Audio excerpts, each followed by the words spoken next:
Oke, bagian yang terakhir kita akan membahas tentang korosi. Korosi ini apa sih? Biasanya kita sering mendengar korosi terjadi pada besi, korosi terjadi pada logam. Nah, sebenarnya korosi itu bisa terjadi pada semua logam. Korosi ini pada dasarnya adalah reaksi oksidasi logam. Jadi kalau logam mengalami korosi itu artinya dia mengalami oksidasi atau bilangan oksidasinya naik. Nah, di kehidupan kita sehari-hari, kita paling banyak menggunakan besi sebagai logam yang paling banyak pemanfaatannya. Karena besi ini jumlahnya di kulit bumi cukup banyak, pengolahannya juga relatif murah, kemudian sifat-sifatnya menguntungkan. Jadi besi ini mudah dimodifikasi.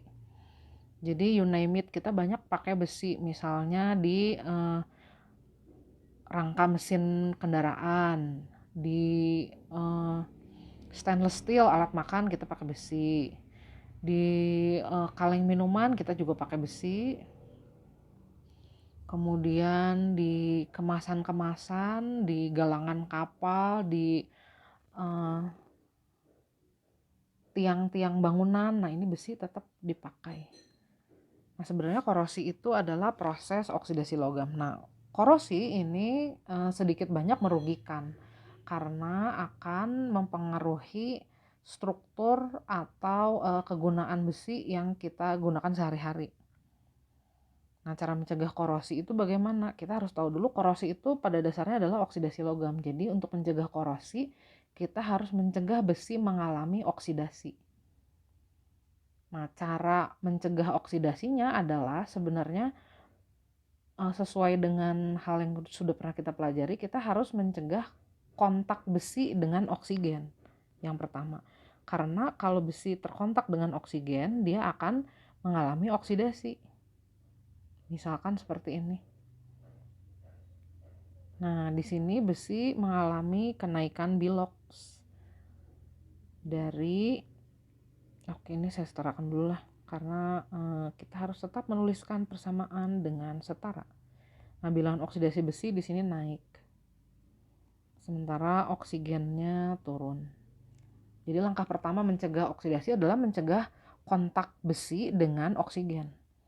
Nah, atau yang kedua, kita juga harus mencegah kontak besi dengan logam yang lebih kiri posisinya dalam derajat volta, atau mencegah kontak besi dengan logam yang lebih reaktif. Contohnya misalnya kalau besi kita kontakkan dengan, ini terlalu ekstrim mungkin nih, kita kalau kontakkan besi dengan larutan elektrolit NaNO3, nah posisi besi itu lebih kiri daripada Na dalam derajat volta. Potensial reduksinya besi itu lebih besar daripada potensial reduksinya Na. Kalau ini sih nggak akan ada masalah. Tapi kalau misalnya besinya kita kontakkan dengan unsur yang lebih kanan, misalnya kita kontakkan dengan CuSO4, Cu ini posisinya lebih kanan. Nah, di sini akan terjadi sel volta. Jadi Fe-nya akan menggantikan atau mendesak Cu.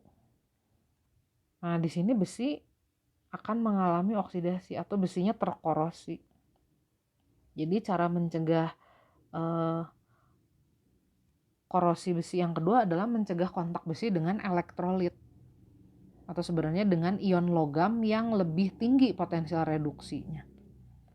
Nah, cara proteksi besi dalam kehidupan sehari-hari itu ada macam-macam, jadi harus disesuaikan dengan kebutuhannya.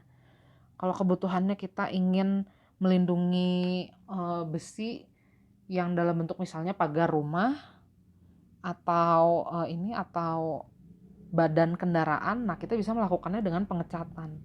Karena dengan mengecat permukaan logam atau besi, maka kontak besi dengan udara akan berkurang. Maka besi akan lebih awet. Jadi ini biasanya pengecatan ini diaplikasikannya pada misalnya jembatan, tentu jembatan yang gak terlalu panjang ya. Jembatan ini aja, misalnya jembatan, bukan jembatan yang ratusan kilometer ya, mungkin jembatan yang cuma 50 meter gitu masih mungkin dicat. Atau pagar depan rumah aja gitu, mungkin hanya 2 atau 3 meter itu masih mungkin dicat. Atau pegangan railing itu juga masih mungkin dicat. Nah, kemudian kalau besinya itu atau logamnya itu ada di dalam mesin kendaraan.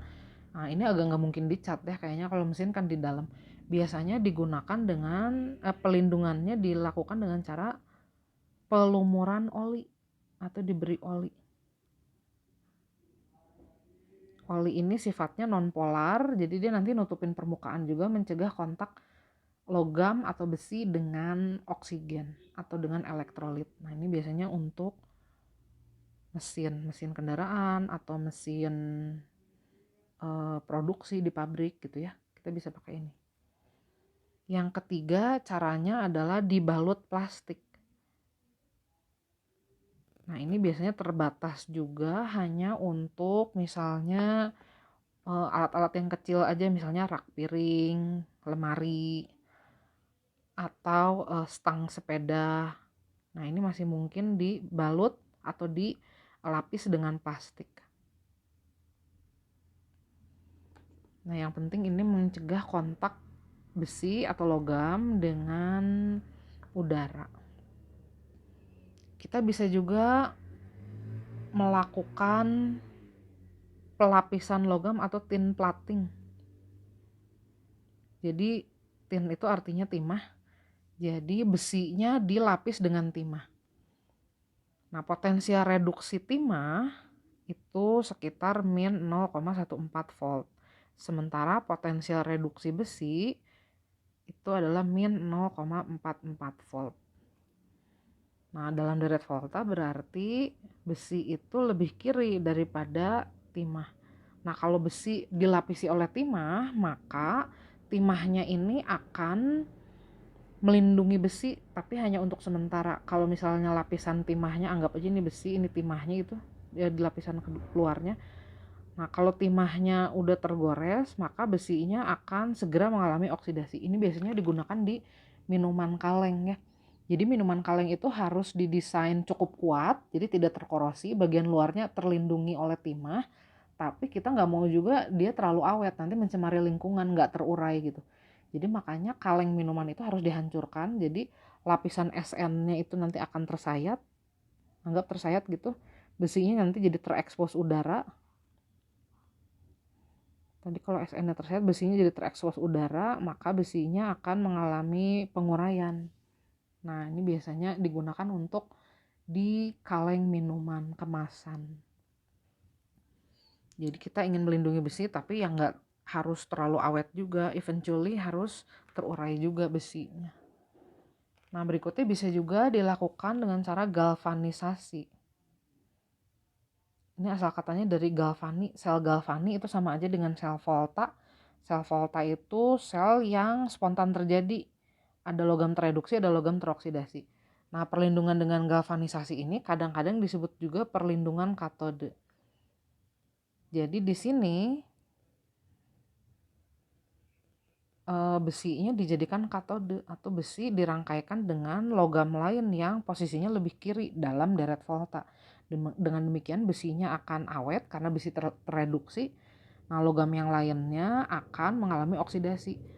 Logam lainnya ini nanti dianggap anode yang dikorbankan. Jadi kadang-kadang disebut juga sacrificial anode.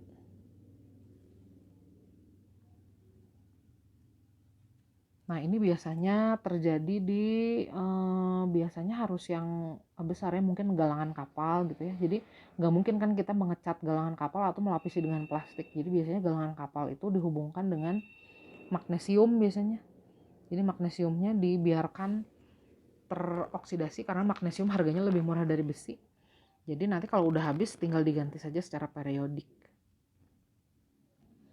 Nah, kemudian kalau di perhiasan biasanya pencegahan korosi itu dilakukan dengan chromium plating atau pelapisan dengan kromium. Jadi disepuh kromium emasnya. Karena apa? Karena kromium ini biasanya selain dia memberi lapisan pelindung, warnanya bagus nih, mengkilap, kuning mengkilap. Nah, dia juga membuat paduan besi lebih kuat biasanya. Nah, biasanya ini digunakan di dalam perhiasan emas juga bisa dicampur dengan emas supaya lebih kuat, atau besi juga bisa diproteksi dengan chromium plating. Kemudian bisa juga kalau kita ngomonginnya soal jembatan yang ratusan meter, atau kita butuhnya gedung yang tinggi banget, nah kita bisa membuat besinya itu dipadukan dengan logam lain, atau dipadukan dengan logam yang tahan korosi. Ini harusnya di mix atau dipadukan dengan logam lain.